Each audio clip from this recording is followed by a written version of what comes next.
त्यानंतर पुढची बातमी आहे ती म्हणजे सज्जनगडावरती जाणाऱ्या रस्त्यावर दरड कोसळली आहे। 4 चाकी वाहतूक त्यामुळे बंद झाली आहे। सज्जनगड येथील बस स्टँड पासून काही अंतरावरतीच ही दरड कोसळल्यामुळे सज्जनगडावरती जाणारी सर्व वाहतूक सध्या बंद आहे। सातारा जिल्ह्याच्या पश्चिम भागात कालपासून पावसाची उघडझाप सुरू आहे आणि ही दरड कोसळली आहे सज्जनगडावर जाणाऱ्या रस्त्यावर, त्यामुळे हा रस्ता सध्या बंद आहे।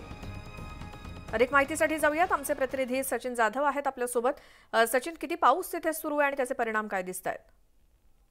अगदी बरोबर आहे। गेले 4 ते 5 दिवसापासून सातारा जिल्ह्याचा जो पश्चिमेचा भाग आहे या भागामध्ये जोरदार पाऊस पडतोय आणि याच्यामुळे डोंगर भागातले जे दरडी आहेत हे कोसळण्याचं प्रमाण सध्या वाढलेलं आहे। सज्जनगडकडे जाणारा जो मार्ग आहे, इथला बस स्टॉप आहे, त्याच्या शेजारी काही अंतरावर ही दरड कोसळलेली आहे। रात्रीच्या सुमारास दरड कोसळली, याच्यामुळे ती वाहतूक आहे ती सध्या खोळंबलेली आहे, वाहतूक बंद आहे। 2 चाकी गाड्या जाऊ शकतात, मात्र 4 चाकी गाड्या या ठिकाणी जाऊ शकत नाहीत।